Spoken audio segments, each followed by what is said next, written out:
Welcome in YouTube to Morrighan Initari's adventures in Heavensward, the Warring Triad.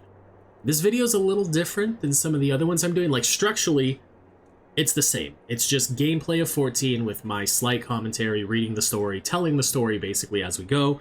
But it was recorded differently. Normally, all the other videos I've done so far have been like either streams or one recording at a time, edited down. This was, I think, 5 or 6 different recordings total that I have cut down, edited together over the course of a few weeks. And so the video is a little longer than my normal recording videos. I think we're sitting at about an hour and a half-ish.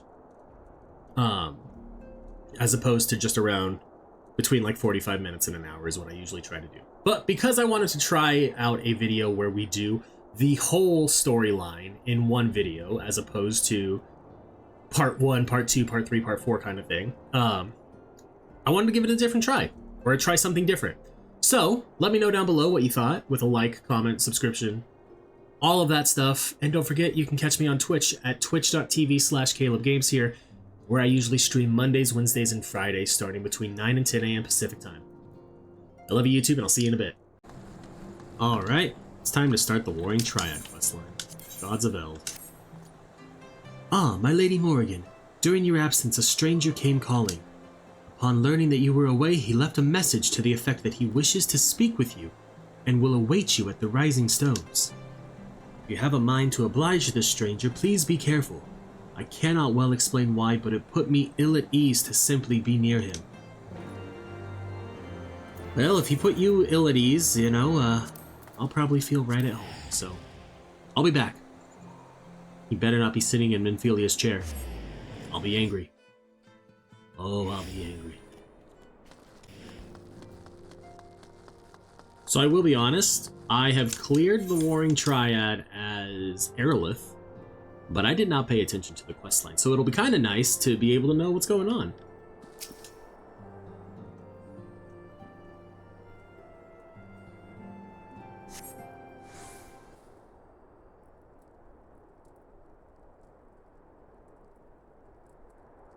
Thanks for coming.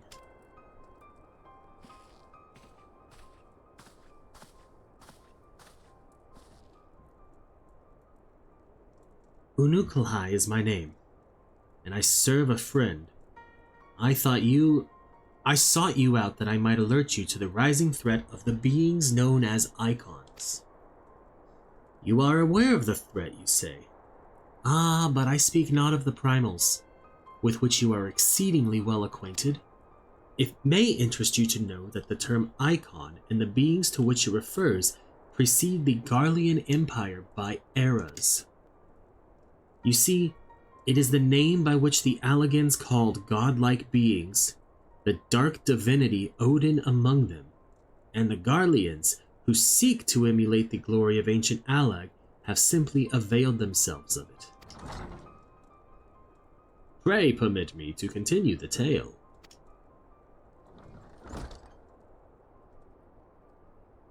Ariange! I cannot do his voice, just so you all know. Ah, Ariange, how kind of you to join us. As the warrior of Light's comrade, my participation is but to be expected. After all, the matter doth pertain to the very fate of this star. The Icons of Eld, in the distant past, these mighty beings did offer fierce resistance to the Allagan Empire. However, they eventually fell to the men of Allag, who devised the means by which to capture them. And it did not end with capture, as you well know, for the Allagans also learned how to harness the Icons' power. They refined this knowledge at the Aetherochemical Research Facility on Azis La, and within the centrifugal crystal engine, they sealed 3 of the beings, the Warring Triad.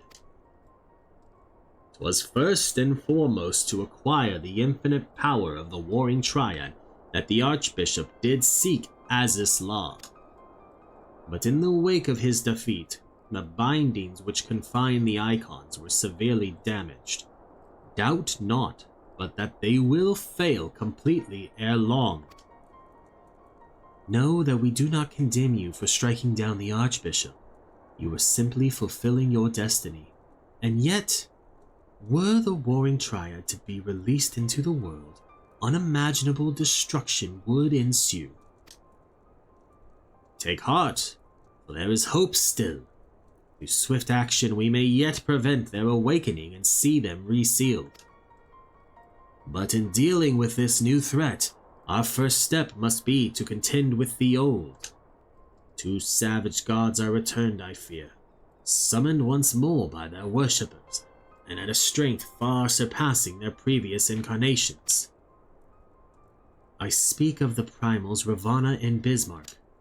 If left unchecked, they will inevitably seek to seize the power of the Warring Triad. This will serve to feed the confluence of chaos and hasten the Icon's awakening. To wit, we must needs vanquish both their kinds.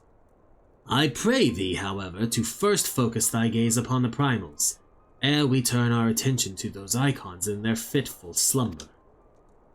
I shall return to the waking sands forthwith, and consider such measures as are available to us. Meanwhile, I bid thee attend to the task of eliminating the primals. Young Unakalhai shall assist thee. Rest assured he is not our enemy, for the time being at least. Okay. Do I have to clear? No, I can just go straight to when the bow wakes.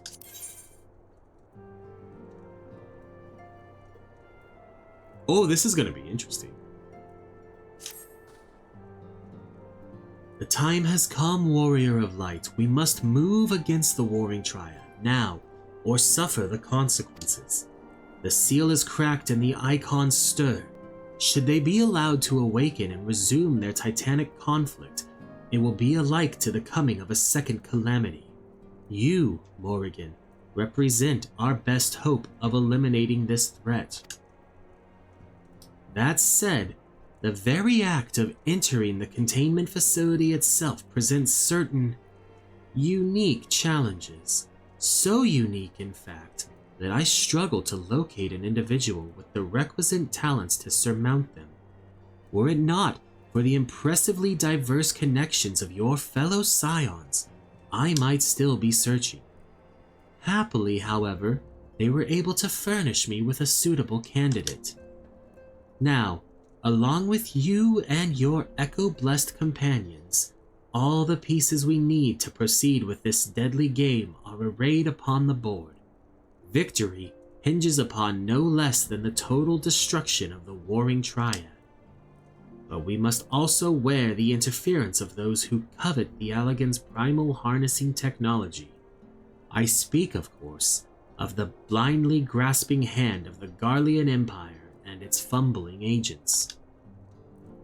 The ignorant meddling of the Empire will serve only to hasten the Icon's awakening, and it is my master's desire that the Triad be dispatched before Imperial forces delve too deeply. Being the nearest to wakefulness, the Icon Sephiroth shall be your first adversary.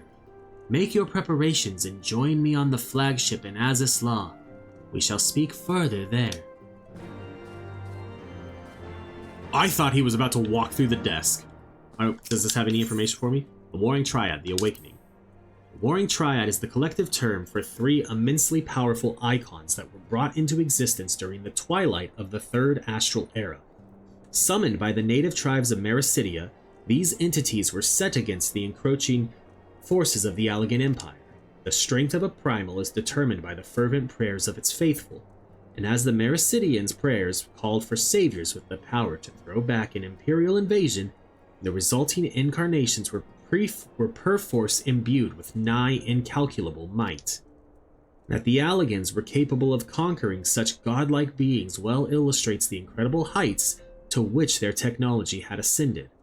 The implacable empire subdued and imprisoned the Warring Triad, shackled them to machinery that sustained the Icon's form whilst at the same time leeching away their infinite energies. For 5 millennia did the Warring Triad languish thus in dreaming servitude, their slumber undisturbed until Archbishop Thordan VII of Ishgard rattled the bars of their cage. The Archbishop had come to Azathoth seeking to absorb the Three's power and make of himself a god without rival. It was fortunate, then, that the Warrior of Light and her companions thwarted Thordan before he realized his tyrannical ambitions, but the victory was not without consequence. The violence of the battle cracked the seals that kept the Triad in torpor, and the Icons have begun to stir. Worse, the Garlean Empire and their heavy-handed efforts to plunder the secrets of Azathoth threatened to drag them into full wakefulness. These terrible entities must be destroyed before they arise in all their cataclysmic splendor. Okay, good to know. The reason I said, oh, this will be interesting, is because technically, in Morrighan's timeline right now, Kryl is captured. So, oh no.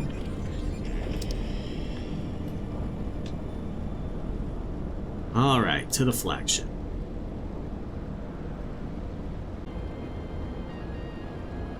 Speaking of the Warring Triad, here we have Zervon.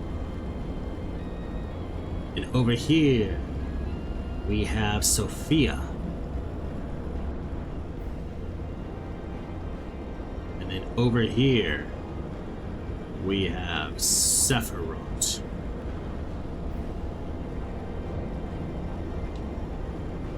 I hadn't ever really noticed those statues before, if I'm being honest. But they look cool.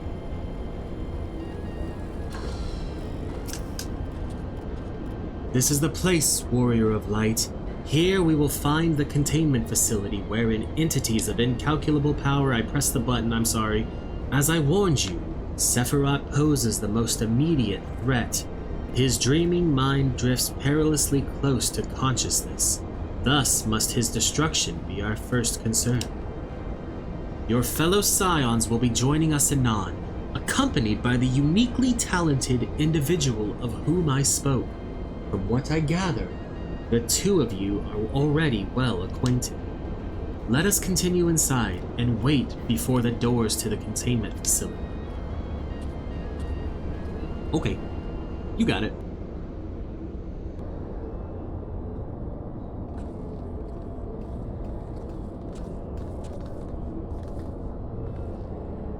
You've not been waiting long, I trust. We are eager to lend whatever cooperation we may to your mission, Morrighan. Yeah, and actually, Y'shtola right now is heavily injured. It is an honor to meet you at last. As I know of only one Makot Scion, you must be Archon Y'shtola, meaning your diminutive companion is Mistress Kryl of the Students of Baldesion, correct? Diminutive? Perhaps there has been some mistake. I assumed it was for my knowledge and not my stature that you requested my assistance. The mistake is mine. My apologies if I have given offense. Mayhap it would be best if we proceeded directly to the matter of our objectives.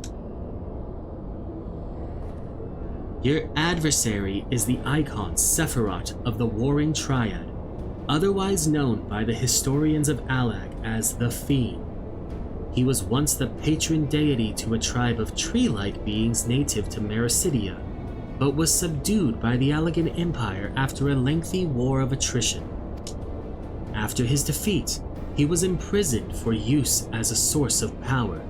Even now, Sephiroth is neither truly living nor dead, his mind bound to a dream while his body's energies are harnessed by Allagan technologies. The explanation for his failure to dissipate into ether lies in his restraints. These ingenious devices serve not only to bind him, but to continuously regenerate his corporeal form. Meaning it will be all but impossible to banish him while said restraints are in place, yes? Remove them, however, and we risk allowing an unfathomably powerful and doubtless vengeful icon to run rampant. It seems we have no choice but to divide our forces. One team must locate the controls to Sephiroth's shackles and disable them, while the other stands ready to destroy him at the moment of his awakening. A most succinct assessment, Mistress Kryl. While I was aware that the Echo provided you with uncanny insight, I did not expect you to intuit the core of my strategy quite so swiftly. Ha! If only my gift offered such detailed analysis, which is to say it doesn't. I merely took it upon myself to learn as much about the Triad's imprisonment as I could before coming here. It will be Morrighan and I, after all, who enter the Icon's den. Indeed, given the nature of our adversary, none save those under the aegis of the Echo should be permitted to enter the containment facility. The risk of primal influence is too great. Well, that's that settled. Then, I will disable the restraints and Morrighan and her gifted adventurer friends will welcome Sephiroth back into the waking world. Better that than the other way around, I'd say, considering our respective fields of expertise. And of course, my diminutive stature. Right. It's time I had a little chat with the doorkeeper over there.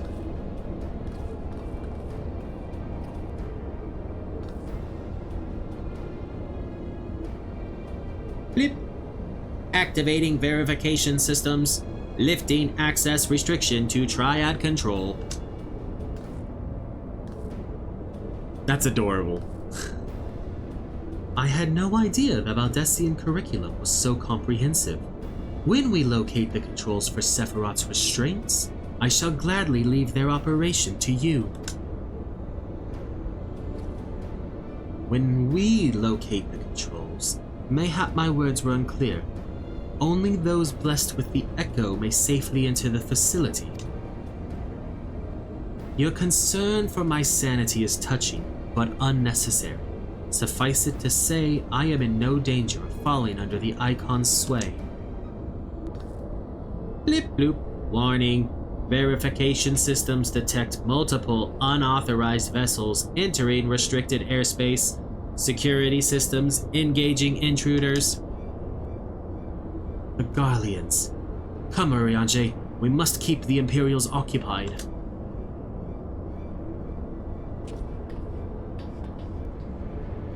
We too should be on our way. Gods, I would be lying if I said I wasn't slightly terrified. But I can't very well leave every deadly task to you scions. I shall do my best not to wake the Icon up too much. As my grandfather always used to say of certain little monsters, get them up and get them moving while their brains are still abed.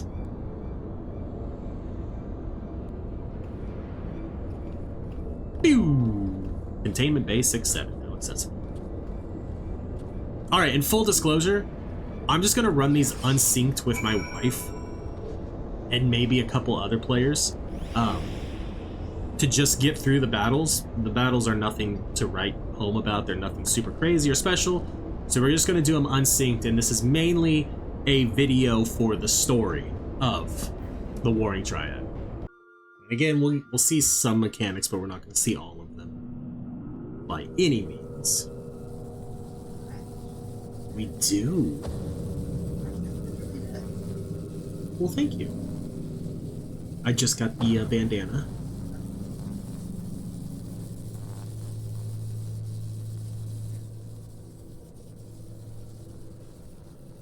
Disabling Sephiroth's restraints now.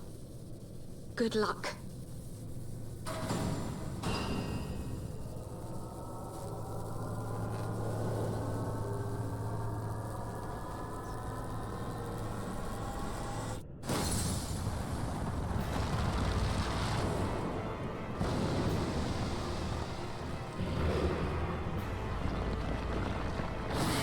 He ugly.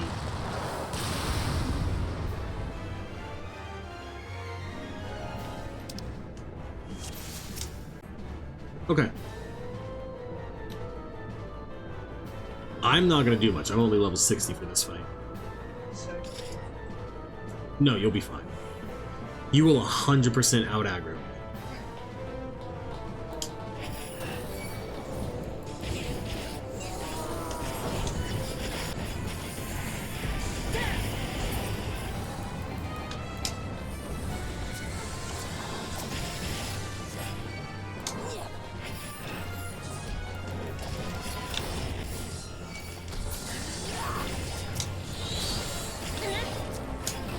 Best I can do is, like, bring you some of the enemies.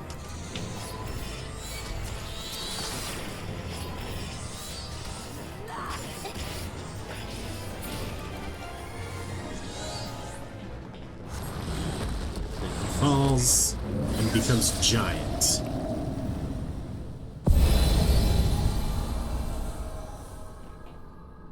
You realize they aren't going to be able to hear you all that well. Yeah. Okay. Yeah, you should probably stand up, sister. And look behind you. These flowers that just came out of nowhere. They're so pretty.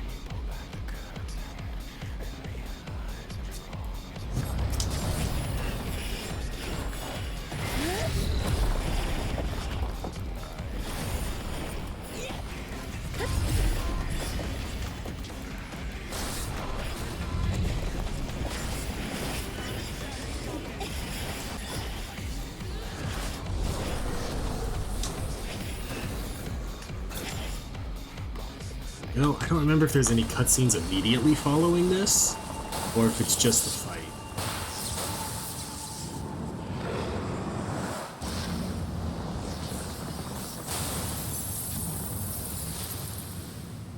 Oh,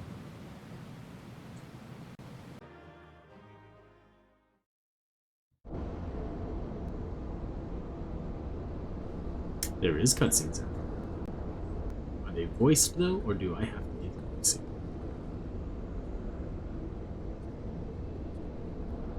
Probably I have to do the voicing.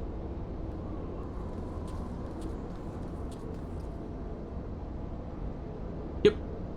You did it! I've seen you in action before, but never against anything that big.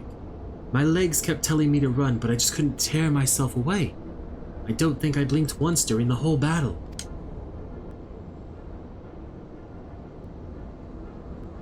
Yeah, Morrigan's got the blindfold now. A hero, tried and true.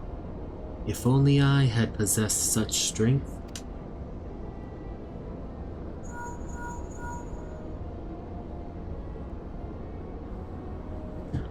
Y'shtola, this is Kryl. Icon eliminated. Oh, if only you could have seen it. Morrighan gave Sephiroth the mother of all rude awakenings. And your distraction was perfect. We encountered not a single Imperial soldier. Yes, understood. Let's swap tails at the Rising Stones then. On our path to the control chamber, we discovered a number of dormant thralls. It would seem the machines that preserve their forms also hold them in a state of torpor. We need not fear them summoning their deity anew. In short, our work here is done. For the present, at least. Let's go home, shall we?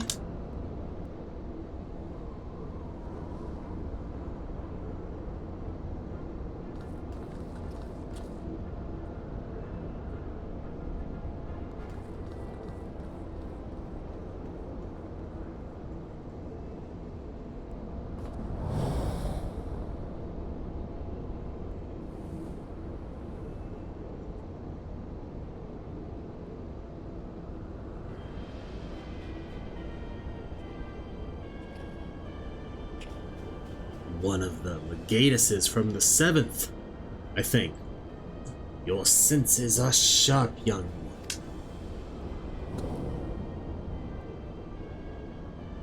I am Regula Van Hydrus, legatus of the 6th Legion, and it would seem that the damnable woman and her accomplice have led me a merry dance through the thickest of this infernal island's defenses.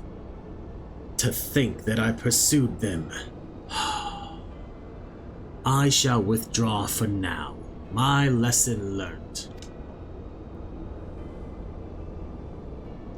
I doubt it. You Garleans never learn. You covet the means to enslave primals, but in your headlong dash to control that which you do not understand, you show less wisdom than the very beast tribes that summoned them.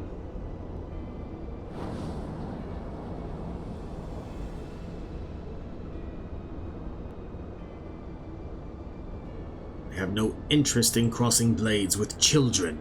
Live, grow strong, and mayhap one day you will warrant my attention.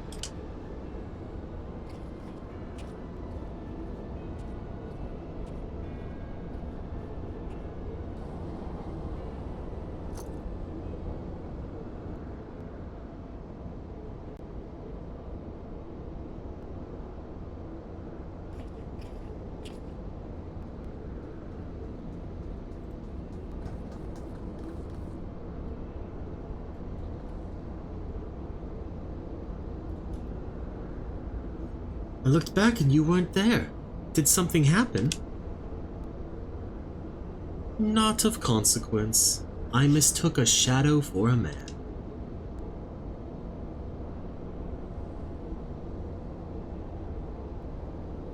Just what are you hiding beneath that mask of yours? A longing for hope? An appetite for power? A lingering sense of regret? And do I detect a desire to test your strength against a certain hero? Is that what your gift tells you?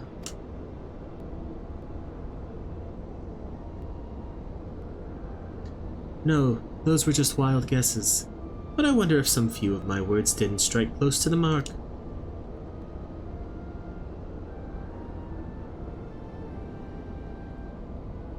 Or mayhap more than a few. Be at ease, Unukulhai. I have no supernatural ability to read minds. The echo simply allows me to comprehend, regardless of language, that which a fellow being would have me know. You need not mask your heart as you do your countenance. That was a performance, then. A ruse to uncover my true nature. I see I shall have to keep my wits about me.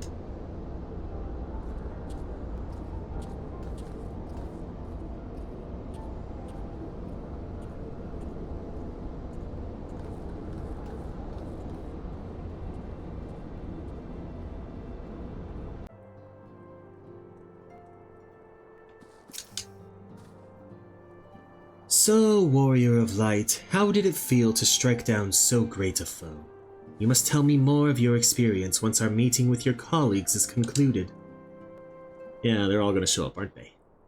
Which means I gotta do voices for everyone. And Urian J is a voice that I cannot do. I mean, neither really is Ishtola or Cryle. Through thine all-surpassing skill at arms do we now take our first step in ridding this star of the Warring Triad's baleful presence. That is a fucking mouthful of a sentence. And in such wise do we lessen the burden bequeathed unto us by the vainglory of Allag.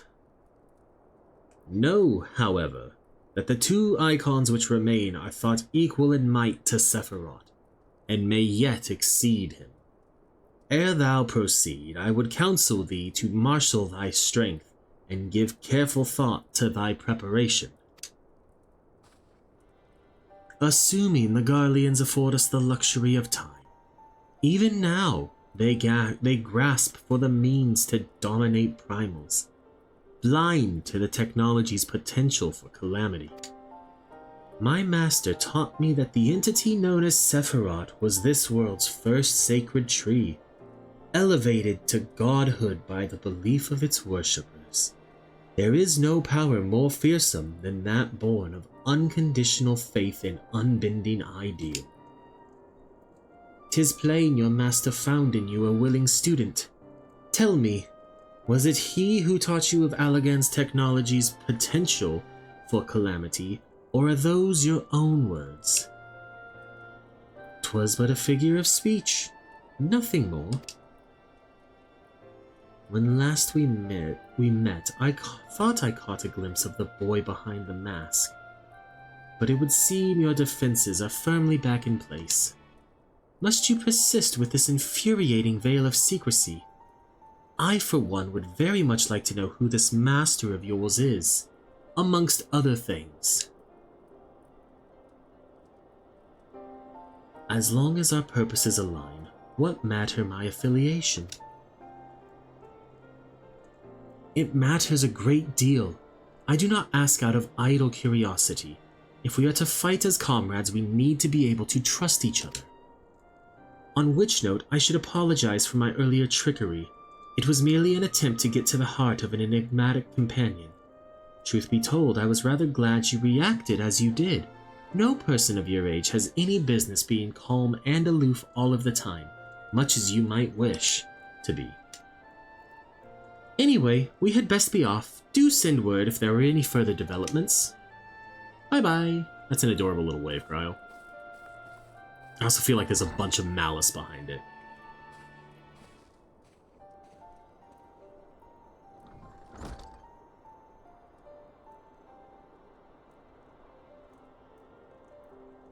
A companion now, am I? There we go. Next up, I believe, is Sophia. Let's read the information on the Warring Triad, Chapter 1, Sephiroth. The Warrior of Light has toppled the first of the Warring Triad. We knew little of Sephiroth other than that he was the chief deity of a tribe of tree-like beings, a sacred tree ascended to godhood. Allagan histories discovered upon the event of his destruction, however, have brought fascinating new facts to light. These recordings attribute to Sephiroth the ability to induce spontaneous growth in living organisms through the manipulation of ambient etheric energy. It is noted that the icon did not hesitate to direct this ability upon himself. Sephiroth grew to gigantic proportions during his conflict with the armies of Alleg, using his own colossal limbs to cut great swaths of devastation through their ranks. He was eventually overwhelmed, however, and his abilities contained. The Allegans performed experiments upon the captured icon, siphoning his growth-inducing energies into the cultivation of numerous chimerical monstrosities, one unnatural existence propagating countless others. When one believes one's control unbreakable, however, a single, overlooked flaw inevitably leads to catastrophe. I know of at least one civilization that collapsed under the weight of such hubris. Wow. Fate of the Stars, I think. I am troubled, Warrior of Light. The 6th Legion will not soon surrender its pursuit of Allagan technology. While it is true that the 6th suffered heavy losses in attempting to breach Azus Law's defenses, the Legion is still very much a force to be reckoned with. Left to his own devices, it will not be long before the Legatus moves to... Pray excuse the interruption, but a call to this link pearl can only come from one of your fellow scions. Archon Y'shtola, what news? And you are quite certain they have broken through? Yes, of course. We shall leave immediately. It would seem the thing I feared most has come to pass. The Garleans have succeeded in dispelling the barrier Urianger placed upon the entrance to the research facility. We must intercept and destroy them before they acquire the means to control primal entities. Archon Y'shtola requests that we assemble at the scene of the intrusion. Pray depart at once. I will join you when I have informed the other scions of this development. Okay, so to Azus Law? To the Etherochemical Research Facility. Where are we going? There we go.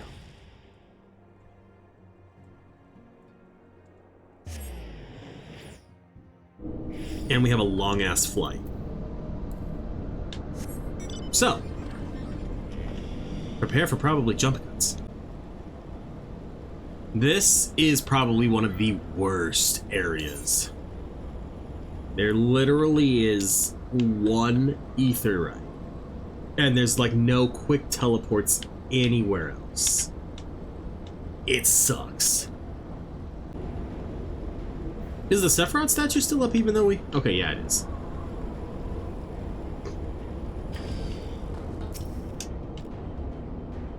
I see we are the first to arrive.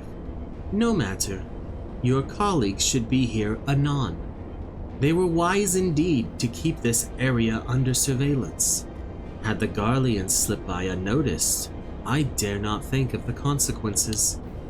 Archon Y'shtola set forth for Azislaw when it became apparent that the Legatus was attempting to breach the barrier, and arrived to find that he had succeeded. We must hope that he has yet to find his prize.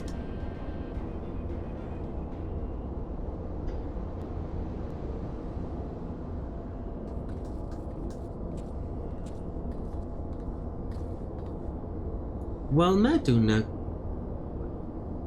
Unalkalhai, and thank you for answering my summons so swiftly. Morrighan, we shall all be glad of your presence should we meet with the 6th Legion, as seems all but certain. As you may be aware, this facility houses some of Alag's most advanced technology.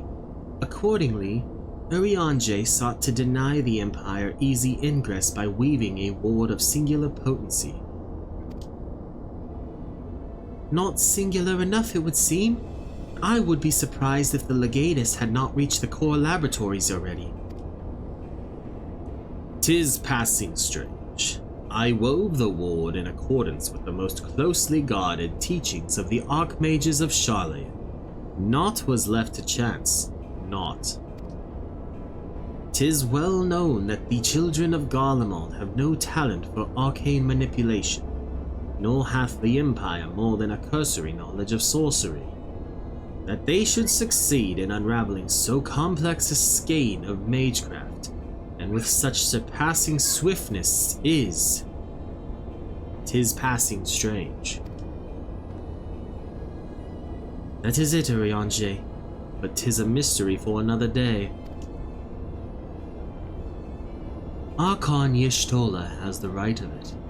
Before all else, we must move to safeguard the knowledge which enabled the Alagans to harness primal energies. Of particular concern is the Genesis expression, an aetherochemical formula that allowed the scholars of yore to create substance from nothingness. I know of no such formula. Whence came you by this information? From your enigmatic master, perchance?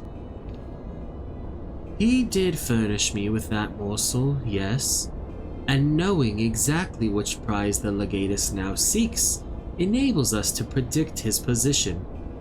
Do you not see? We have been gifted the perfect opportunity to remove the head of an entire legion. I didn't think you so bloodthirsty, Unalkalhai. Surely safeguarding secrets should take precedence over slaying Legatuses. Cryo's sentiment reflects my own, yet the two objectives need not be mutually exclusive. What say you, Urianger?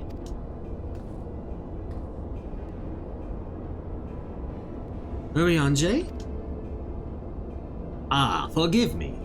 My thoughts were bound up in idle imaginings. In answer to thy question, my lady, I am content to be led by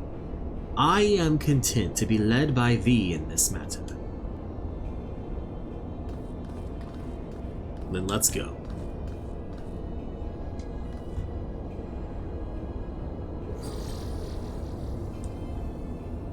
Right. I've enabled the facility's teleporters. Shall we?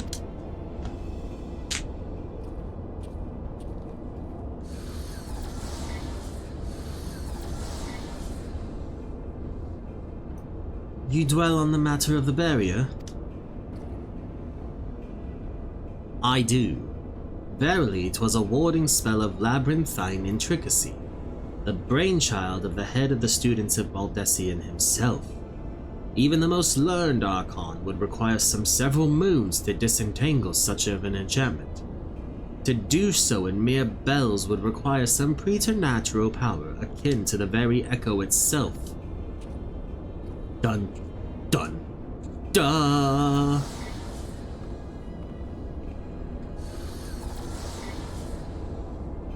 Whatever shall we do? Alright.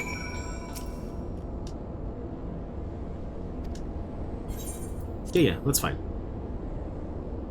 Time to do a duty. Should we stance up? Probably. The Garleans strike for the heart of the facility, and the Legatus spearheads the charge. We must be swift in our pursuit. Oh, did we not? Whoops. I didn't realize we hadn't killed that thing yet. The Legatus himself is here. After him.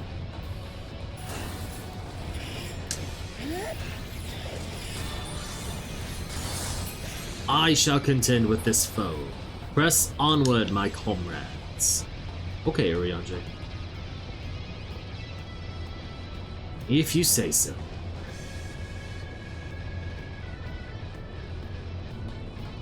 There! It's Van Hydrus. Hang in there, Kryl. I've got you.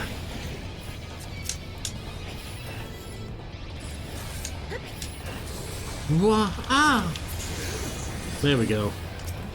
Morrighan! Kryl needs you. Not anymore. I took care of it already. You stole it. Damn. Mistress Kryl. Go. I will stand guard over Mistress Kryl. You must keep the Legatus from his prize. We leave her in your care then. You'd best keep her safe, Unalkahai. Damn right, dude. Kryl's one of my favorite scions. You do anything, you do anything. You dying. Believe me, Morrigan's killed for far less.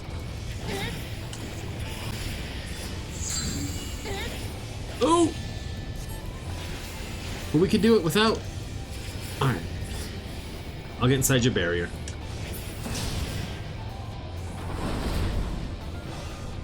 We killed him anyway, but okay.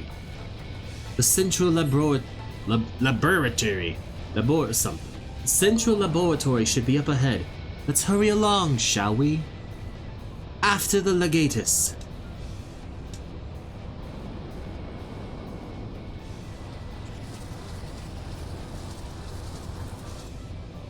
And still they come.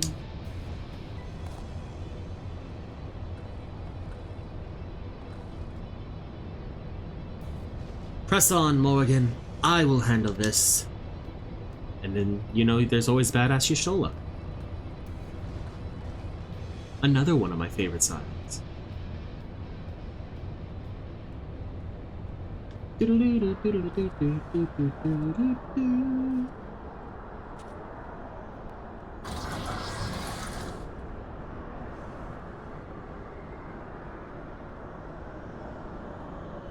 I have exposed the bones of their work. Now to extract the marrow.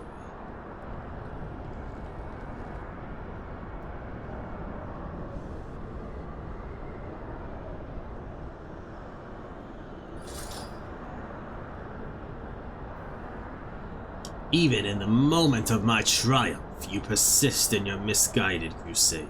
So be it. I shall present my prize to the Emperor alongside your head.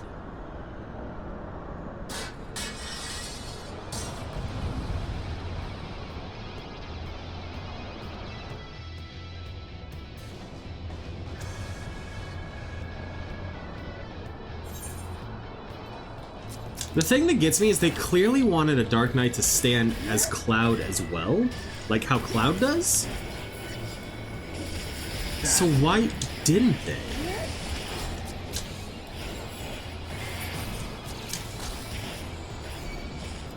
Because this is the second Imperial Dark Knight that we fought,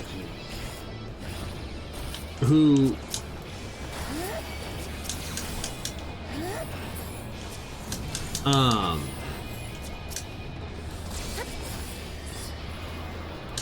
stands like Cloud does. Oh, I never finished killing that thing. Can you withstand this? Yeah, I can, buddy. There is nowhere to run. Not trying to. My weapons inhibitors exist for a reason, but I will not lose to you again.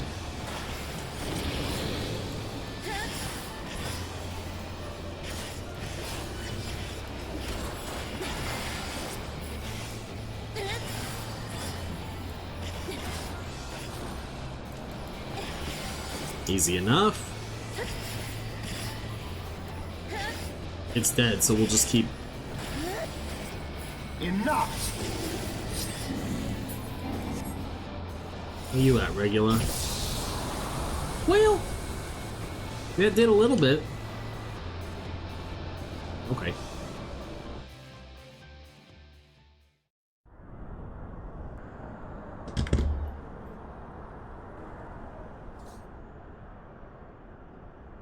Morrighan!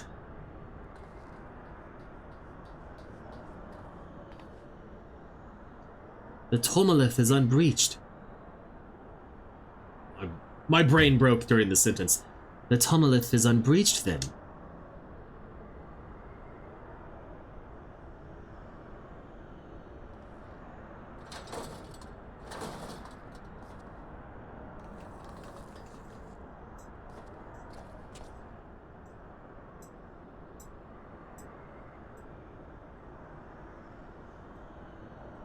Kryle!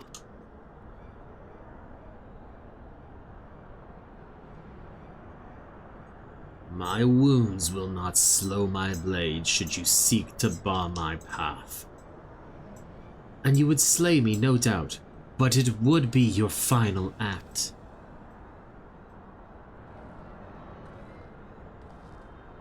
Bring it. I dare ya. Try me. Fucking try me.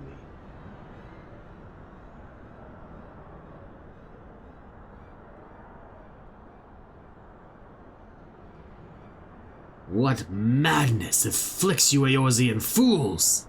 The Emperor but desires a means to shackle the Icons in their destructive appetites.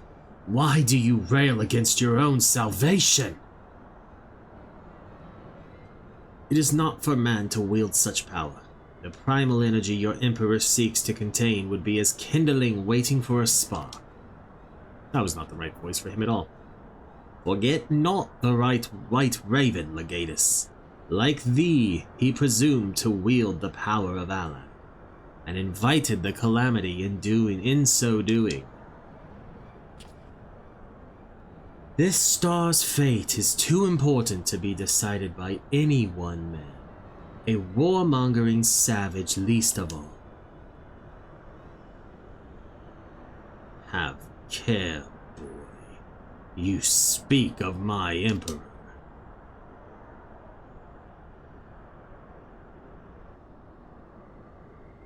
But dying here in defense of his honor will not further his cause.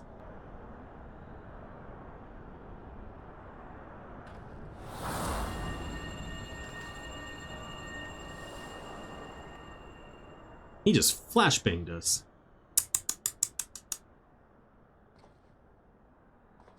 Well, well. I appear not to be dead. Ow.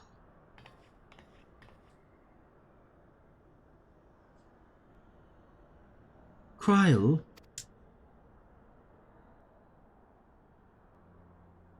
I may have cracked a rib or two, but I'll be fine, honestly.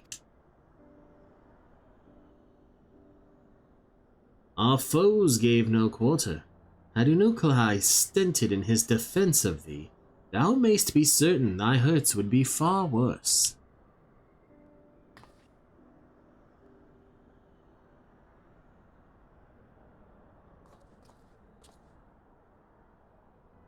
I could do no less. Mistress Kryle is here at my behest, after all.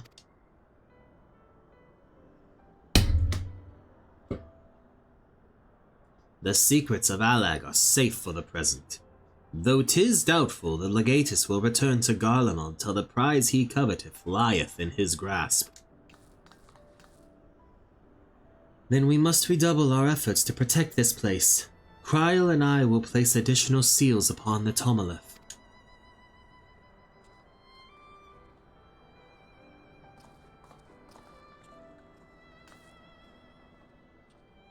Unukalhai?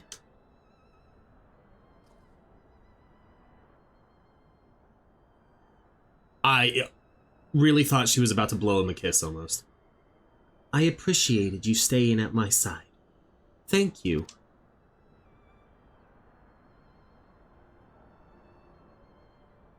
'twas not. Oh, please, it was a good deal more than that. And you know it. Now let me help you. When a woman thanks you for saving her life, the customary response is, "You're welcome."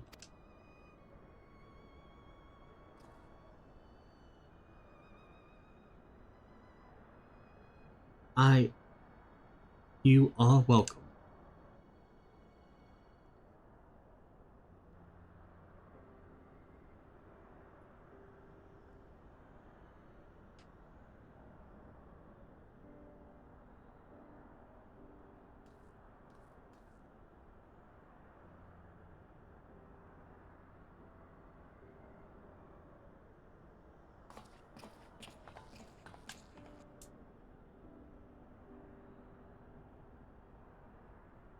Woo! Easy enough.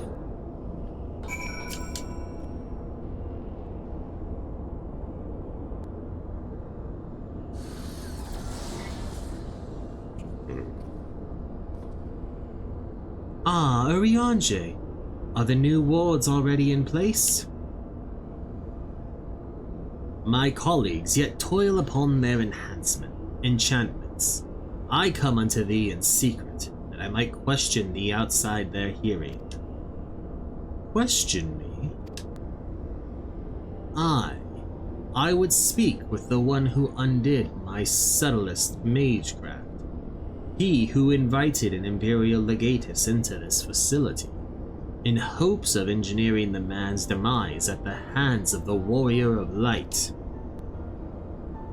You accuse me of masterminding this day's events? The plan may have been thy master's, but the deed was thine. Thou didst lure the Legatus of the 6th Legion into a trap from which he was not intended to emerge. 'Tis plain to me now that thy seeming opportunism in proposing this elimination was feigned, and that his death was the object of thy plan from the first. And you have proof of this? Thine own words betrayed thee. Thou didst speak of the Empire's desire to claim the Genesis expression, the existence of which even the learned Mistress Kryl was ignorant. Whence then did the Legatus come by such definitive knowledge? And then there is the matter of mine unraveled ward. None save one possessed of an otherworldly gift could have so swiftly effected its dissolution. Know thee of another blessed with such. Assuming these accusations have merit, what then? This little punk-ass kid. Full many times and oft doth the pursuit of truth lead men down darkened paths. I take no issue with thy purpose. 'Tis but thy method I would call into question. In the Garlean Empire we have a common foe. Hadst thou deigned to share thine intentions with Morrighan or Mistress Kryl, 'tis like that we would have closed the trap with less risk to life and more success.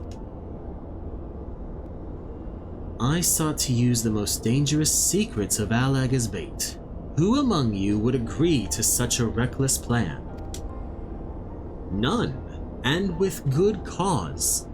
Irrespective, thou wert remiss in thy duty to thy comrades. I note with some disappointment that in matters concerning the primals and those who could control them, the cold rationality upon which thou so pridest thyself is conspicuous by its absence. Know that the salvation of this star is an end too vast for any one of us to accomplish alone. Shouldst thou fail to trust in thy comrades, I foresee thy actions precipitating some terrible misfortune. Indeed. Indeed. My sincerest apologies, Morrighan. Urianger is correct in his suspicions. It was I who orchestrated this encounter with the Empire. I would ask that thou forgive Unalkahai his transgression, and keep mention of it from Mistress Cryle. 'Twould be a pity for one foolish decision to wither their budding camaraderie, ere it had a chance to bloom.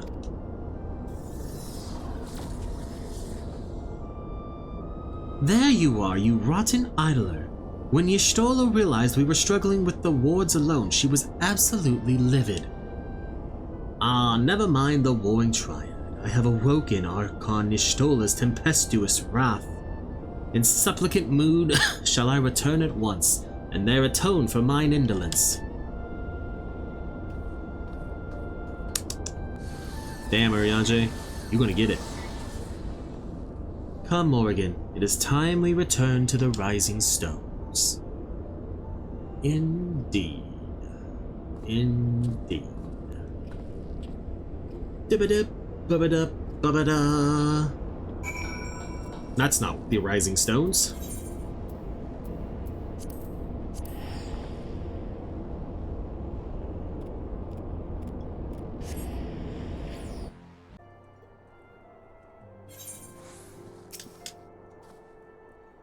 Once again, I must apologize for acting without your consent or counsel. As a gesture of repentance and a sign of good faith, allow me to share something of myself with you. As Arianje suggested, I possess the gift of the Echo, though it is of a nature different from yours. Regardless, I would use my gift for the selfsame purpose. The salvation of this star, and nothing poses a greater threat to the world than the proliferation of primal harnessing technology. This I know only too well. What I am about to divulge concerns the fate of another star entirely. On this other world, a magic was devised that allowed the realm's champions to use a stone known as Auracite to contain the power of primals. So armed, these heroic souls conquered god after god, oblivious to their weapon's fatal imperfection, its propensity to bleed primal energies, and with each victory, the heroes changed, transforming at last into fiends of endless appetite. Insatiable in their hunger for ether, they ultimately went to war over the star's ever-dwindling life force, and fought until there was nothing left. Thus, as Arianje so astutely observed, when I am faced with those who rush to embrace power unchecked, I lose all semblance of rationality. Know that my master, too, cares deeply about the fate of this star. I am his servant, his instrument, sent here to ensure that the same tragedy does not consume another world. Okay, buddy. Give us more information on the 13th. Do we have a new chapter? We do. A persistent foe. The Garlean Empire's 6th Legion has breached the core laboratories of Aziz Law's research facility, seeking to prevent the Imperials from extracting the Genesis expression. The Warrior of Light and her allies pursued the Legatus and his soldiers and succeeded in denying him the vital formula. The Garleans claim their interest in primal harnessing technologies comes from a desire to constrain the entity's wanton destruction. But while this purpose seems perfectly noble, such control would place the power of gods in the hands of a select group of men, who then might oppose the Emperor should he wish to sunder the world. Who then might oppose the Emperor should he wish to sunder the world? And what guarantee prevents error and happenstance from setting the primals free? Ever would the threat of their accidental awakening loom above our heads. By harnessing a primal, one is also condensing and concentrating its vast energies. Upon the being's release, its long-suppressed power and simmering rancor explodes with unimaginable violence. But ultimately the battle has no victor. When powers of this magnitude collide, they consume immense reservoirs of ether. The star will be drained of life before the clash can be decided, and all will crumble into oblivion. We skipped one line, so... With their potency increased far beyond that of the typical beastman summoned deity, the defeat of harnessed entities becomes exponentially more arduous. Such might only be overcome with more might. There we go. Nope. Don't read it again. Son of a... Alright. Balance unto all. Warrior of Light, if this world is to survive, we must needs move forward with our plan. Another pillar of the Warring Triad must be toppled. The question of which has already been answered. Following our encounter with the Legatus, Archon Y'shtola detected erratic etheric waveforms emanating from the sector containing the Icon Sophia, known simply as the Goddess in former times. Such readings can mean only one thing. She is close to awakening. Let us return to Azizla forthwith and put an end to this primal deity lest she rise again in all her terrible glory.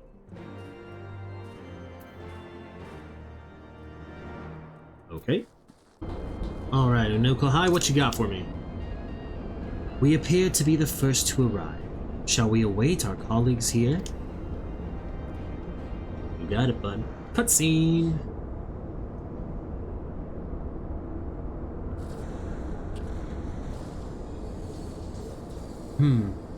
Could the 6th Legion have returned? Morrighan! Unukalhai!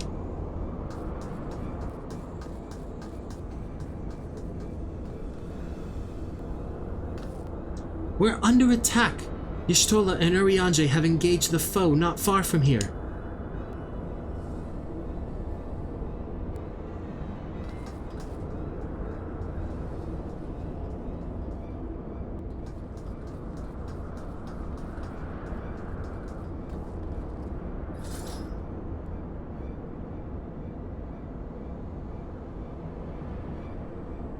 Ha!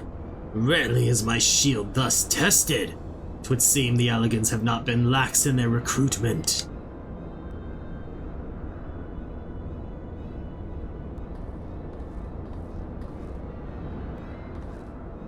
Think you so? Mayhap your arm merely withered whilst you lay idle.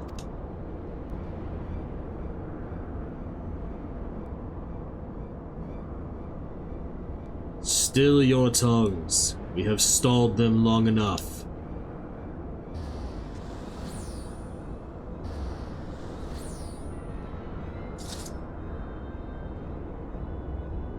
With scales in hand, the goddess shall arise, and righteously cast off her cursed pall, that she, with wrathful Worm King at her side, might judge and thence bring balance unto all.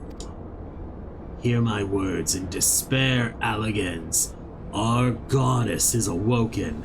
Your civilization has birthed the instruments of its own undoing.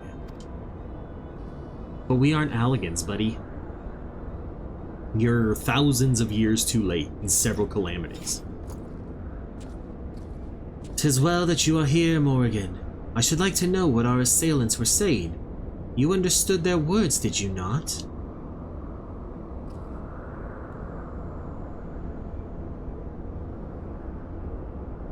Was a Mercidian dialect, if mine ears do not deceive, though one which beareth scant resemblance to any spoken in recent times. As for our antagonist's meaning, I do gladly defer to those blessed with the echo. The one with the shield seemed to think we were Alligans. He recited what sounded like a verse of prophecy, then claimed that their goddess is awoken. Is that about right, Morrighan? Yeah, that's about the right of it. That's what I understood. And might we assume that this deity of theirs is the very icon we've come to topple? Aye. From their tongue, their words, and their attire, 'tis like that our antagonists were Mercidian, thralls to the goddess Sophia and victims of the Alligans' incursions. If, as Kryl claimeth, they thought us agents of Allag, 'tis little wonder that they sought to bring us low. You suggest that Sophia's servants have been liberated from their containment. Then we have no choice but to accept word of her awakening as truth. Gods help us. The Warring Triad have proven formidable enough when we've roused them with a fraction of their strength. Should Sophia break free at the peak of her powers, Morrighan and her friends won't stand a chance. Psh, we got this. We're fine. Let us be about it then. Morrighan, Kryl, and Nuklahai, the three of you will make directly for Sophia's containment facility. Arianje and I will do what we can to occupy the Icon's thralls.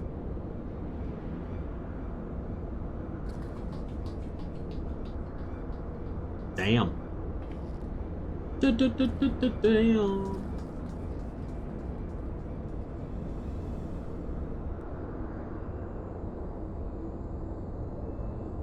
Alright, so we've done sit 9, sit 7. This will be pit something. Mistress Kryl, do you perchance recall the words of the prophecy in its entirety? Let me see. I believe it was, with scales in hand the goddess shall arise and righteously cast off her cursed pall, that she, with wrathful Worm King at her side, might judge and thence bring balance unto all.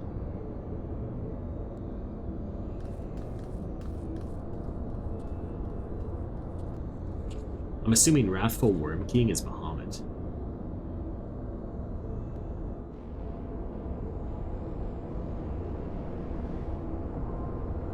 Containment Bay Pit 6 now accessible.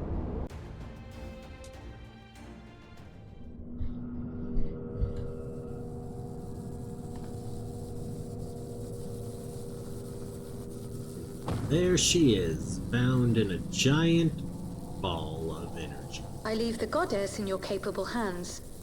Just watch out for her worshippers.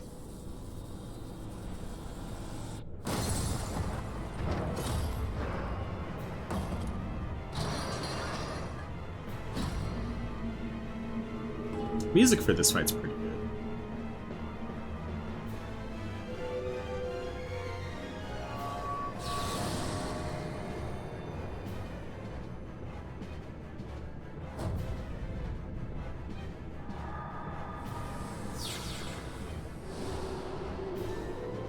They allow, like, the boss enemies to have, like, thick thighs and stuff, but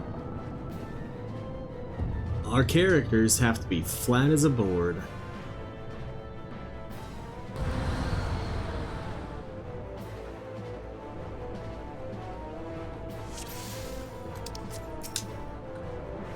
Alright. The unenlightened come. You hit her once and immediately stole aggro. Which makes sense, I mean, you're level frickin' 90.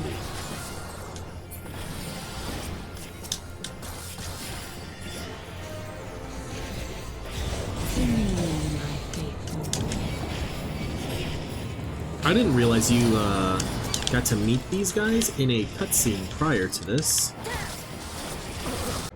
Come forth, scales of Which revelation. all of this is stuff that the people in the video just literally saw. Even though I recorded that I part, would know you the weight of your sins. Oh! About 3 hours ago.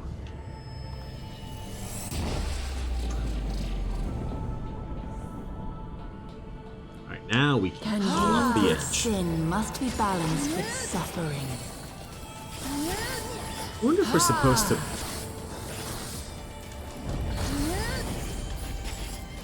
Inside the hitbox.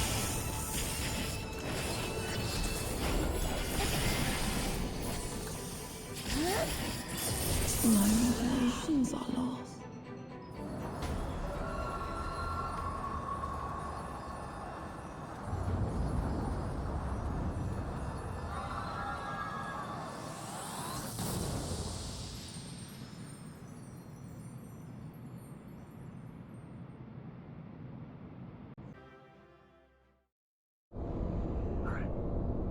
Back to doing more voice acting because, you know, why not?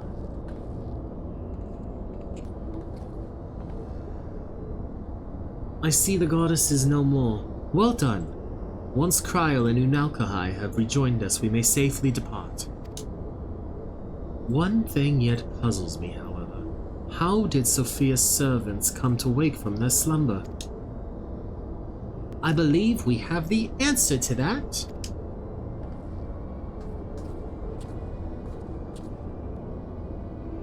We discovered the remains of a Garlean soldier in an adjacent sector of the containment facility.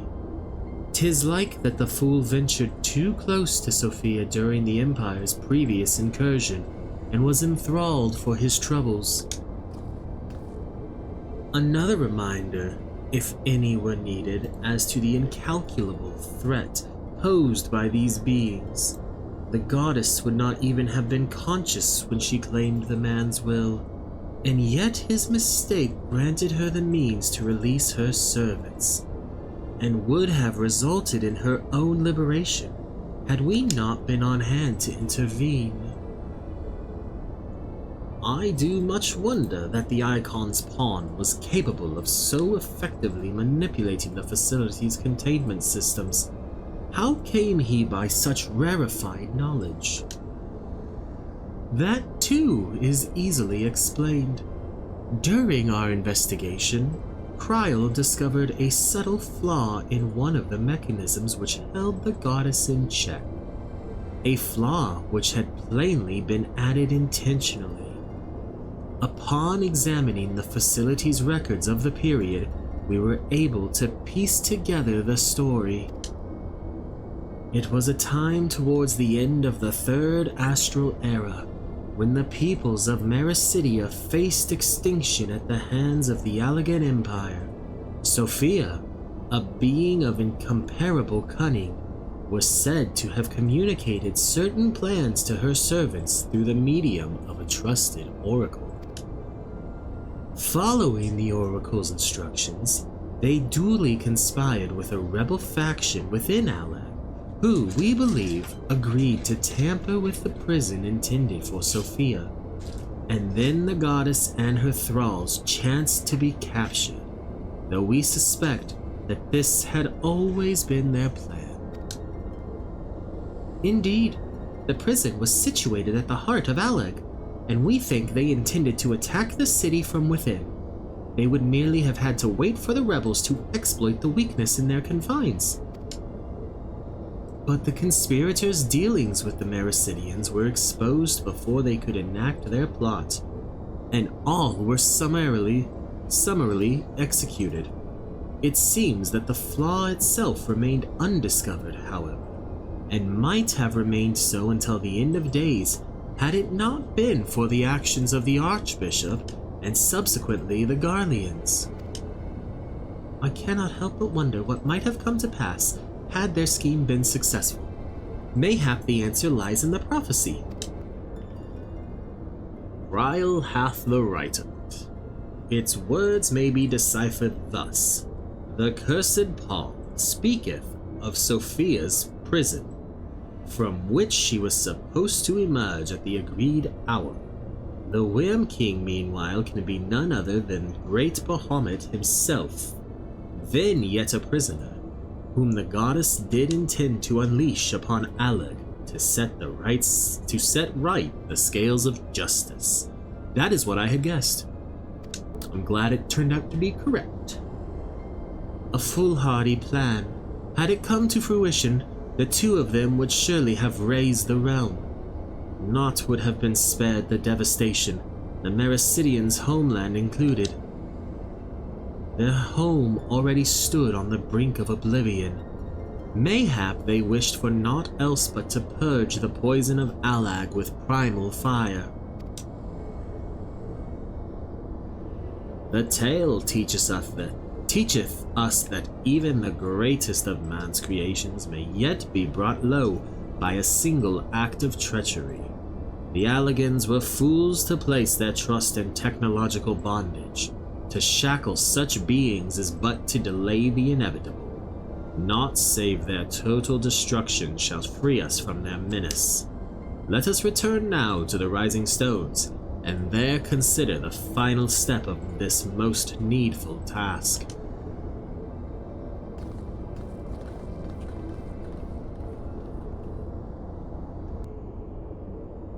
threat posed by this facility is far greater than you imagine, Arianje, and one not limited to the icons themselves. Sophia's remaining servants must be put down. Beep boop, beep beep beep boop. Warning! Deactivating stasis chamber support systems will result in subject termination. Enter identification code to continue.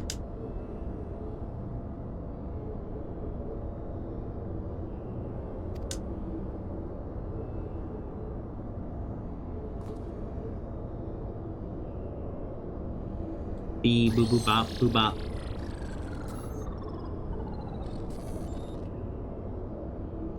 Identification code accepted. Subjects terminated.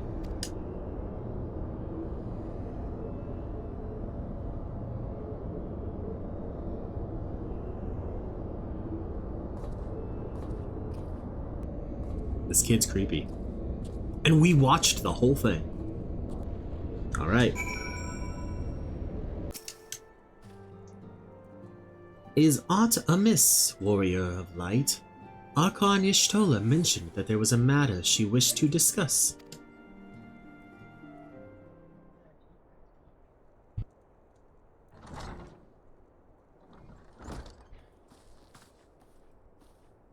Well met, Morrighan. You will forgive me if I seem curt, but I would settle an account with our young friend. While conducting a final sweep of Sophia's containment facility, we discovered that all of her remaining thralls had perished in their stasis chambers. This was your doing? It was. I chose to act upon the knowledge revealed within the tombstone we recovered. The true purpose of these prisons is far more horrifying than we first assumed. The Alligans were not simply observing the icons and siphoning away their energies. They were conducting experiments in preparation for a far more ambitious project. If you'll recall, both the Fiend and the Goddess were imprisoned within massive spherical structures. These spheres were the prototypes which paved the way for the successful construction of an artificial celestial body. You speak of Dalamud? Aye. The Icon's cages are unmistakably of the same design as the Red Moon. To be plain, the research facility contains the seeds of 3 calamities, which might feasibly be visited upon a chosen target. Eliminating one of them necessitated the destruction of the goddess's slumbering thralls, a distasteful task befitting one such as the Warrior of Light. Thus did I resolve to perform the deed myself. You have made your case, and 'tis apparent that we were not in full possession of the facts. Nevertheless, your notion of what may or may not be expected of Morrighan is presumptuous in the extreme.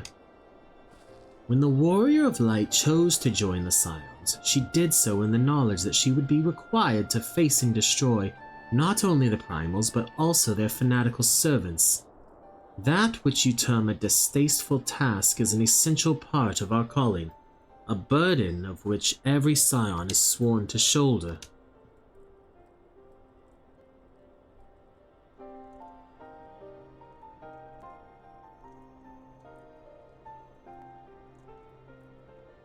I see. 'Twould seem I misjudged the depth of your resolve. No matter. Assuming I have made myself understood, we need not speak of it again. There is, however, one other subject which merits discussion. You determined that Sophia's thralls were awoken by a Garlean soldier who had somehow gained access to the containment area, did you not? If that is the case, it seems highly doubtful that the interloper wandered into such a dangerous part of the facility by chance. Dissidents within the Empire claim that the 6th Legion is rife with agents under orders to thwart the Legatus's mission by any means necessary. Lest you imagine that we have allies in Garlemald, I should clarify that their motive is wholly uncharitable. Regular von Hydrus rose to the top of the Garlean military on merit alone, and is fiercely loyal to the Emperor for recognizing his favors. His compeers, by contrast, rose through the favor of the established order, and would accordingly do anything to see him fail. That they would be so reckless. You truly believe that the actions of these agents contributed to the recent crisis? Aye, and that they pose no less a risk to the realm than those loyal to the Emperor. Plainly, we must needs continue to do all in our power to prevent the technologies of Allag from falling into the hands of man. On that point, at least, we have ever been in complete agreement.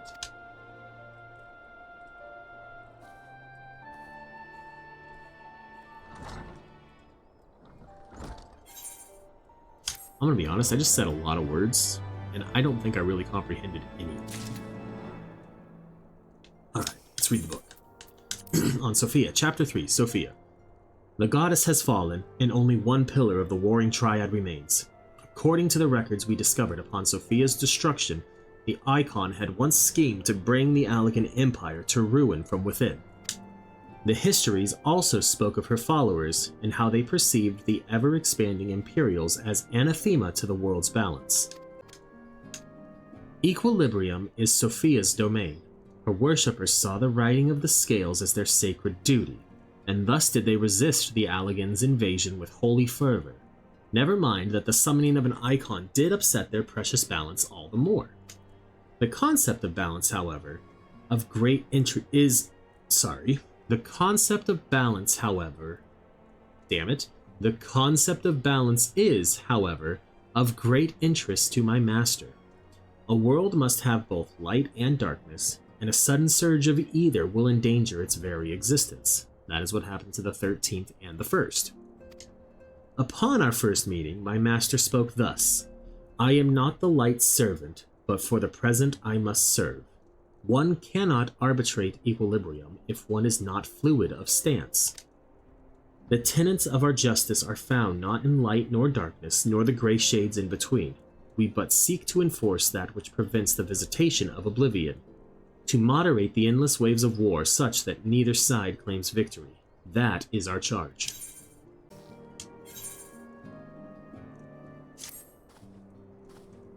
Greetings, warrior of light.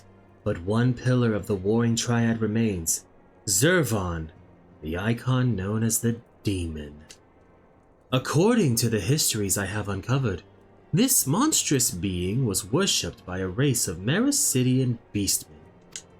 These creatures are the key to maintaining Zervan's manifestation, and we can be sure that many such thralls will be imprisoned somewhere within the research facility.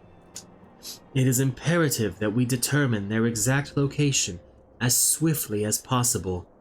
We dare not risk repeating the near disaster we suffered at the hand of Sophia's servants.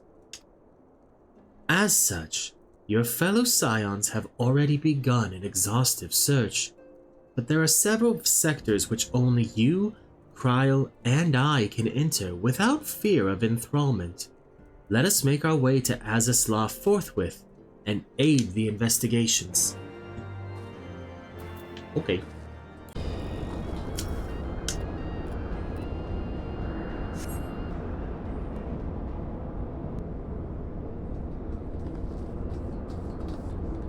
Morrighan, it is good we caught you. The facility has been swarmed by Imperial troops. By their standards did we judge them soldiers of the 6th. Aye, once more doth regular Van Hydra stretch forth his hand to seize the forbidden fruits of Allag, and once more have our meticulous walls been swept aside like so many cobwebs. What? Your meddlesome wards were destroyed from within by the pulsating energies of an icon.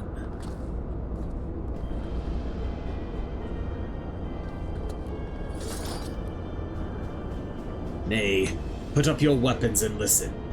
The followers of Zervan have awakened, and they toil to rouse their master. The demon's worshippers yet slumbered when we confronted Sophia. Could the tampering of her thralls have been more widespread than we thought? They shared a common enemy. 'Tis not unthinkable that they would seek to free all those the Allegans had imprisoned. Yes, the cage doors are open, and whilst you stand here quibbling over who picked the locks, my soldiers are inside the facility risking their lives and their sanity. They have volunteered to face death to prevent Zervan's servants from waking him in the fullness of his power. Now, assuming you have at last understood the gravity of the situation, it is time that I rejoin them. But you cannot hope to succeed. The Icon will enslave the minds of any who draw near. Thus did I seek out those with the power to resist his influence.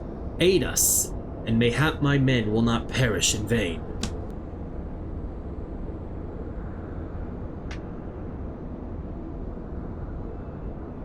You propose an alliance. I have delved into the depths of this place and found its technology wanting. These mechanisms have failed to hold their prisoners, and such broken artifacts are unfit to bring before the Emperor. Twice have you bested me in combat, but you now lend me that strength and stand against our mutual foe. 'Twas in opposing your reckless schemes that Azael was lost to us. You expect us to simply forgive and forget all that has come before. I expect you to put aside your emotions and use your better judgment. But of course I am dealing with savages. Fuck you! I will not stand here and justify the death of the Ice Maiden. We pursued our ideals and you pursued yours. Such was the result, and mayhap you might consider another point. In these endless clashes we have all lost comrades dear to us, yet I choose to put aside past grievances to beg your champion's aid, to appeal to your reason. Thou art willing to build a bridge of common purpose upon such tremulous foundations. I too am hesitant to accept this arrangement, Archon Ishtor, but the offer has been made to the Warrior of Light, and 'tis her involvement which shall ultimately sway its outcome. I shall abide by Morrighan's decision.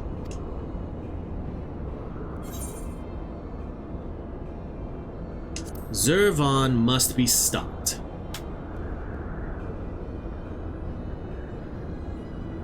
Then for better or worse, we shall fight at your side. Mistress Kryl and I are also resistant to primal influences. We shall aid you where we can. Then let us be on our way.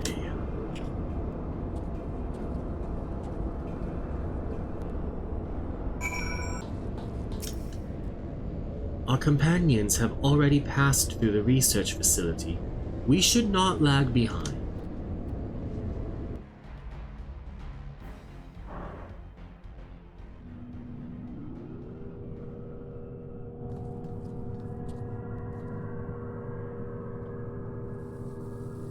There he is. The demon stirs.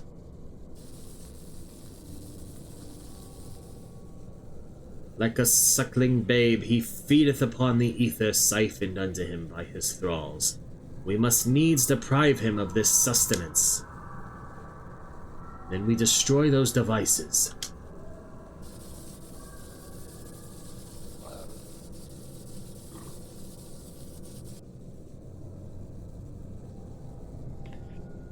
Hold!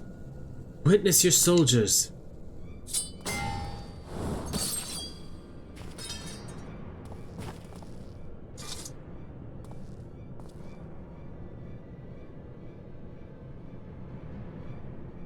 They have turned against the other. Even half awake, Zervan corrupts and converts those who enter his aura.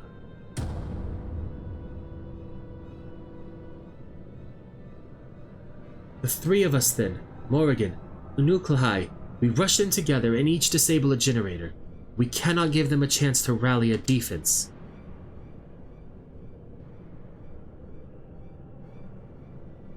There were 4 mechanisms by my count. If I can avoid the Icon's miasma, My blade will make short work of the last one. We, all of us, have pledged our lives to. Keep your lives. I would rather you tend to my fallen. Some may yet survive with their minds intact.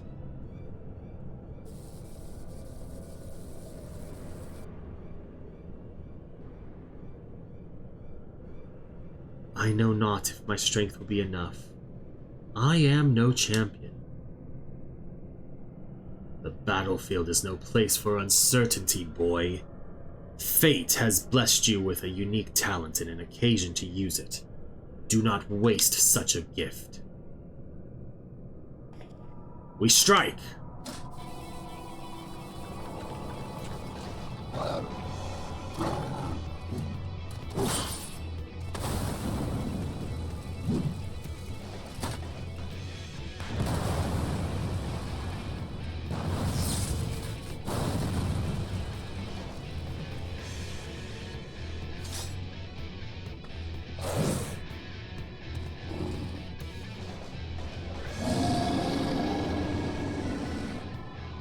Gods, Zervon is... Anukulhai. Anukulhai! I also never realized Zervon had a normal face. Rah!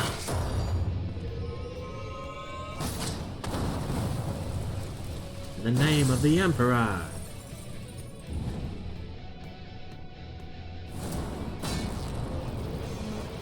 Oh, damn! That is pretty impressive.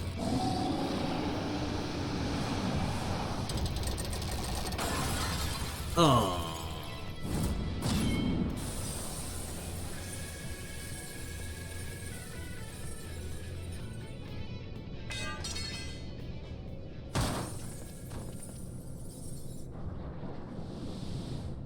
Yeah, I thought Zervon's face was just like that of a beast.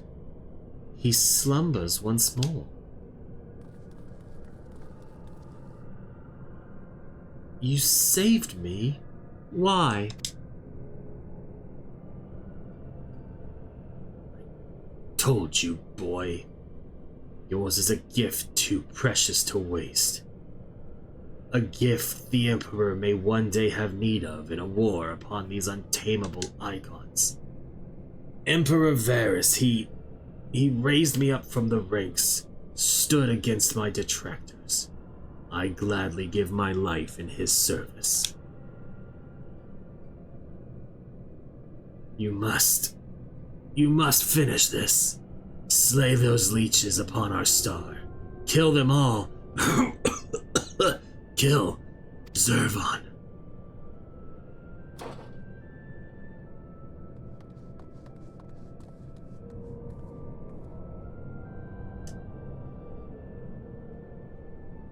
We must needs withdraw and prepare our assault. At the cost of his very life, the legatus hath prized open for us a window of opportunity.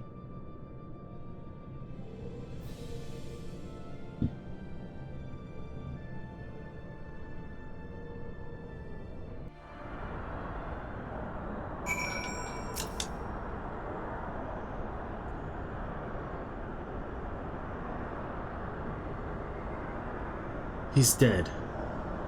Had I only been stronger.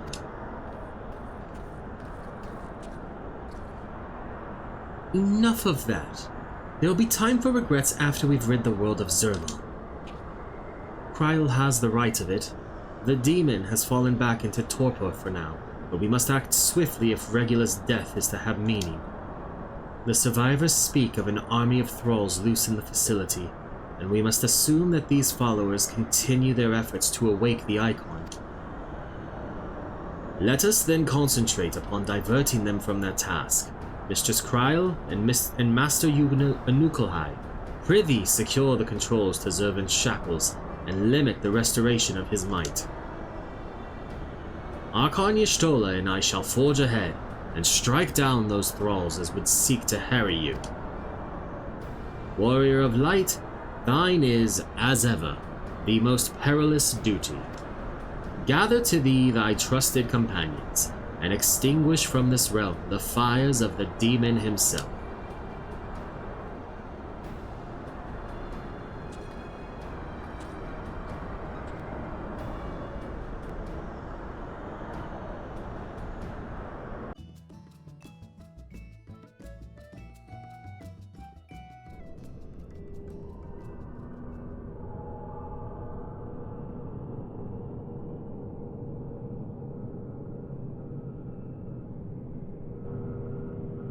I do forget. There's how been cool enough this is. sacrifice for one day. We must Yes. take the chance we've been given and defeat Zurvan now. I also never realized he has like a human face behind his mask. Like I thought he was like some weird dragon creature. But no, there's like that's just the helmet that he's wearing.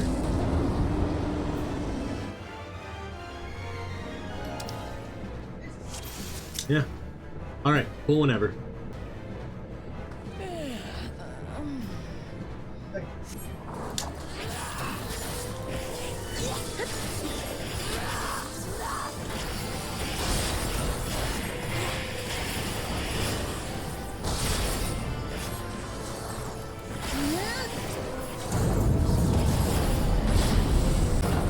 I was gonna say, please don't fall off.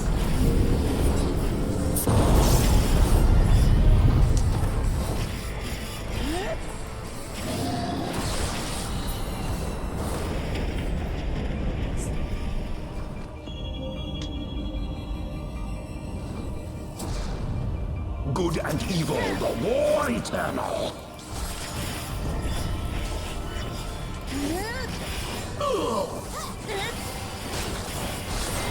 If such is my fate. He never got to this golden phase that we're seeing.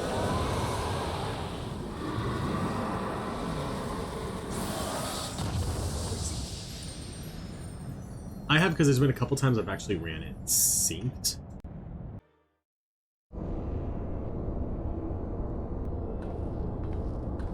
Alright, time to do more voice acting. Incredible as always, Morrighan. Hopefully that will be the last our world sees of the likes of Zurvan. Every one of his thralls has been slain as far as we can determine. Our victory over the Warring Triad is complete. An impossible feat had we not been blessed with your cooperation. Let us not forget the efforts of Regula von Hydrus and his men.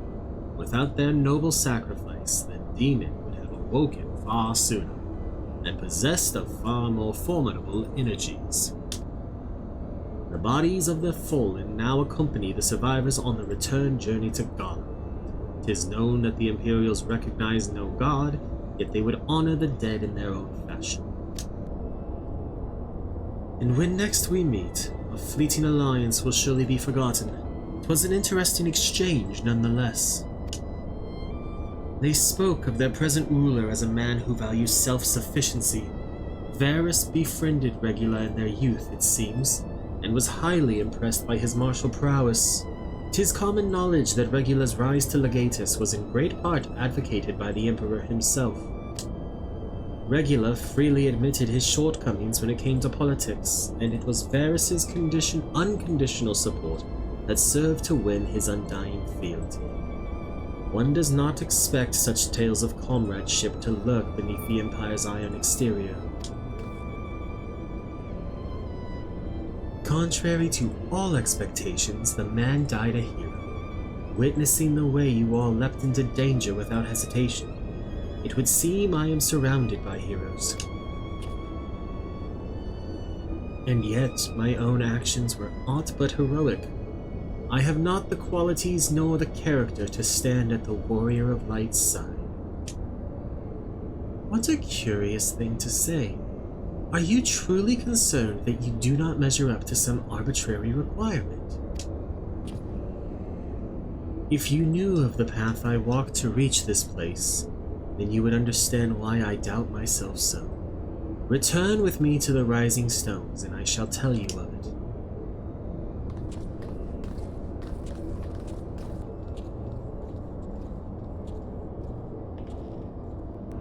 With your victory over Zurvan, the Warring Triad is finally defeated. I am afraid, however, that mine own efforts have often been more hindrance than help. You and your fellow scions deserve to hear the reasons behind my actions. Okay.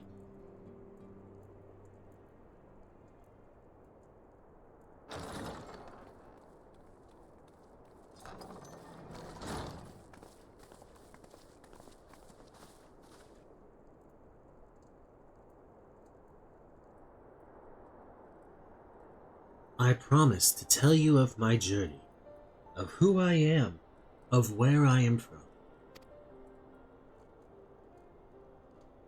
The truth is, I am not of this world.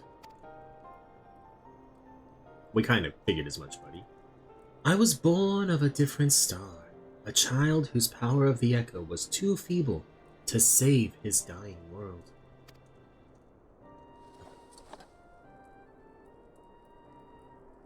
A child who, unlike you, never became a warrior of light.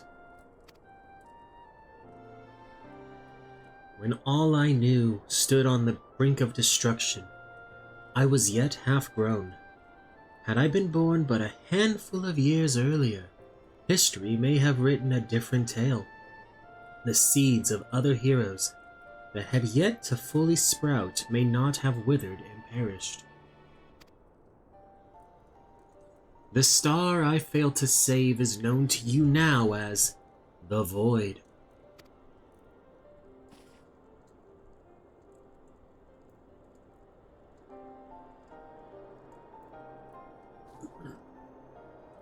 Though Morrighan knew not that I spoke of my homeland, I have explained to her before the cause of its ruin. A magic was devised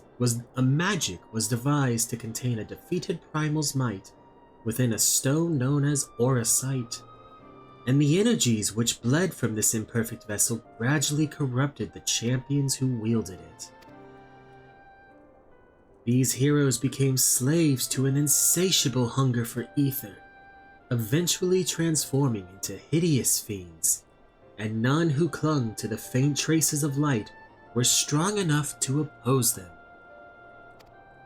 The demons next turned upon each other in a war which drained the land's ether in ever greater amounts, until one day the star was suddenly swallowed in a flood of darkness, an entire world unmade in an instant. The void sense you encountered here in this realm are in the twisted remnants of once mortal beings who gnaw on what motes of life force remain.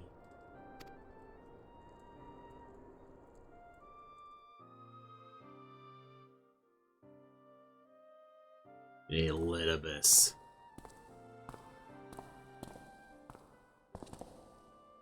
And as I lay dying, beaten and broken in my failed last stand, 'twas a white-robed Ascian who found my tormented spirit and bore me away to the rift betwixt worlds. Elidibus has been my master ever since. At my mentor's feet did I learn of the nature of reality, of the existence of mirrored worlds and the eternal struggle between dark and light. Sudden and overwhelming superiority for either side will shatter the balance, and the world in question will be returned to the void by a calamity beyond imagining. All is kind of relevant, actually, to where we currently are in the MSQ and Shadowbringers.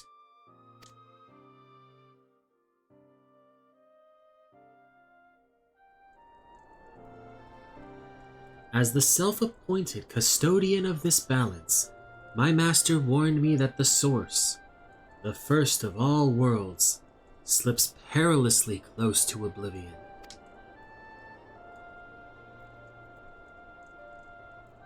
In what spirit did this master proffer such a warning? A benevolent gesture or veiled threat? To these questions more do I mean to coax forth answers. Yet no matter his intention, that Hydaelyn doth teeter on a knife's edge is an undeniable truth. Knowing this, what choice was given you to make?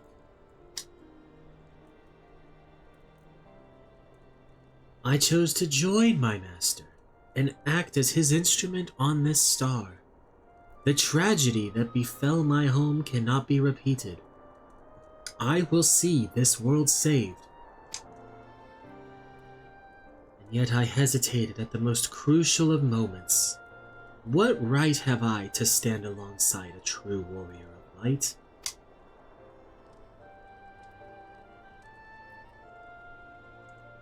In thine own words thou wert called before thy time, and I offer that thou dwellest overmuch on the question of what maketh the hero. The search for the answer leaveth thee paralyzed by doubt. Heed me, Master Unukahai. Thou needest not believe thyself a hero to perform great deeds. 'Tis the deed itself which earneth thee the hero's mantle. Aye, the ideals you hold can be less important than having the faith to act upon them. Regula's loyalty to the Emperor guided his action until the last, and though we did not see eye to eye on many things, his final deeds can be called not less than heroic. Personally, I find that faith in my companions allows me to act unhindered by uncertainty.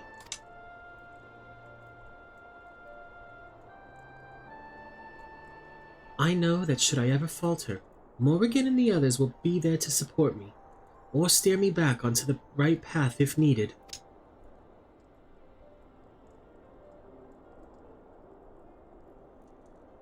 I see. In the days leading up to my world's destruction, I was entirely alone. I never knew what it was to have such comrades. I cannot imagine the loneliness you must have felt. But look around you now, Unukalhai. You're not alone anymore.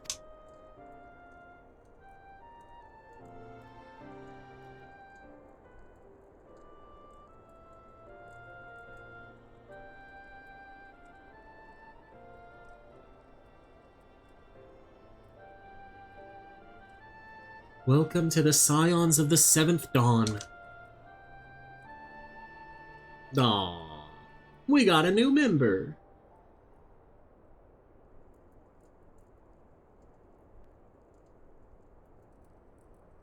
I will fulfill my promise to save this world, and when I stumble, I shall be glad to have your hands there to steady me. My apologies. This is difficult for me. For so long have I spoken from behind a mask.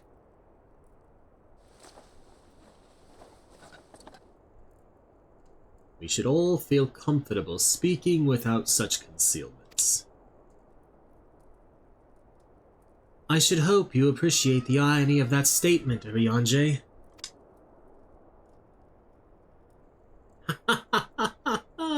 Oh, everybody laughs. Honestly, though, it's funny. I was thinking the same thing, and I'm glad Y'shtola said something. Because she beat me to it before, like, my brain processed it 2 words to speak. Alright.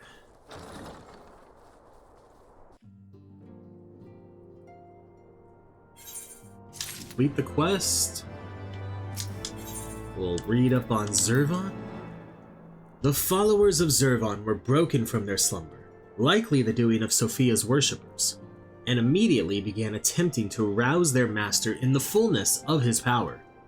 We found ourselves in an unexpected alliance with the forces of the 6th Legion, and rushed inside the research facility to put a stop to the Thrall's ambitions.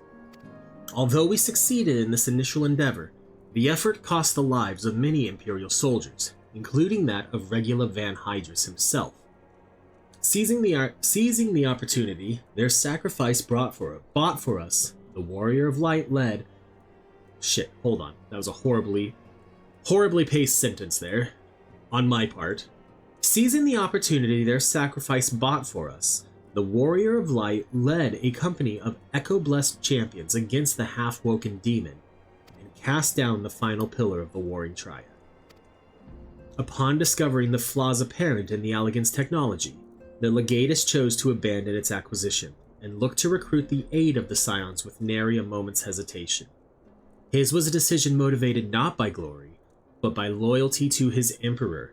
Above all, he strove to enforce the will of his childhood friend, and ensure that the primal threat hanging over this star would be eradicated.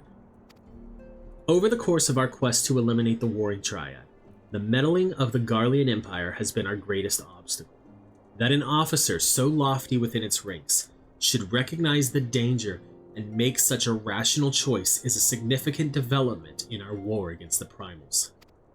Ere the star upon which I was born become the Void, the champions who lived upon it chose to embrace self-destruction rather than cease their infernal conflict. They became lost within their own ambitions, strangling the life from one another even as the flood of darkness swallowed them whole. Here on Hydaelyn, the power of light is not so feeble. This world will survive while the balance holds, but we must also take care that the scales do not swing too far in light's favor. As we fight on the side of light, we must trust that our companions will steer us away from the lure of extremity, and help guide us along the narrow path to salvation. It is the actions of men such as Regula Van Hydrus that give me hope that the future of this star is not beyond redemption. Okay. That actually ends the storyline. So, thanks for watching, YouTube. I hope you enjoyed this video. It's a little different than the videos I have been making for straight to YouTube, because those have been like one recording, one editing. This was done over the course of, I think, 5 or 6 different recordings to make them all into one video, which has been different, but it's been a fun little learning experience. So let me know what you thought of the video down below. Like, comment, subscribe, all that stuff. And don't forget, you can catch me on Twitch at twitch.tv/CalebGames here, where I stream Mondays, Wednesdays, and Fridays, usually starting between 9 and 10 a.m. Pacific time. I love you, YouTube, and I'll see you next time.